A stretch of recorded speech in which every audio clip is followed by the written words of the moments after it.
ధర్వేశ్వరం శ్రీ రేణుకా ఎల్లమ్మ అమ్మవారి ఆశీస్సులు జిల్లా ప్రజలపై ఎల్లప్పుడూ ఉండాలి. మంత్రి కోమటిరెడ్డి వెంకటరెడ్డి.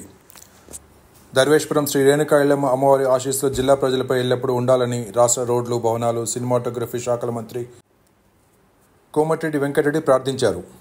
శనివారం ఆయన నల్గొండ జిల్లా కనగల్ మండలం ధర్వేశ్వరం శ్రీ రేణుకా ఎల్లమ్మ అమ్మవారి ఆలయంలో నూతనంగా నిర్మించిన శ్రీ రేణుకా ఎల్లమ్మ అమ్మవారి పుట్ట మండపాన్ని ప్రారంభించారు. ఈ సందర్భంగా మంత్రి మాట్లాడుతూ, నల్గొండ జిల్లా ప్రజలు ఎల్లప్పుడూ సుఖ సంతోషాలతో, పాడి పంటలతో వర్ధిల్లాలని, ప్రజలు అమ్మవారి ఆశీస్సులు, దీవెనలు పొంది ఆరోగ్యంగా జీవించాలని ఆకాంక్షించారు. అమ్మవారి దేవాలయ అభివృద్ధితో పాటు ధర్వేశ్వరం, కనగల్లు అభివృద్ధికి తాను ఎల్లప్పుడూ ముందు ఉంటానని అన్నారు. ధర్వేశ్వరంలో ప్రత్యేకించి సీసీ రోడ్ల నిర్మాణం, central divider, central lighting, LED లైట్లు ఏర్పాట్లు చేసినట్టు తెలిపారు. ధర్వేశ్వరం శ్రీ రేణుకా ఎల్లమ్మ అమ్మవారిని దర్శించుకునేందుకు భక్తులు నల్గొండతో పాటు చుట్టుపక్కల జిల్లాల నుంచి సైతం పెద్ద సంఖ్యలో వస్తున్నారని, భక్తులకు ఎలాంటి అసౌకర్యం కలగకుండా దశల వారీగా దేవాలయాన్ని అభివృద్ధి చేస్తామని మంత్రి వెల్లడించారు.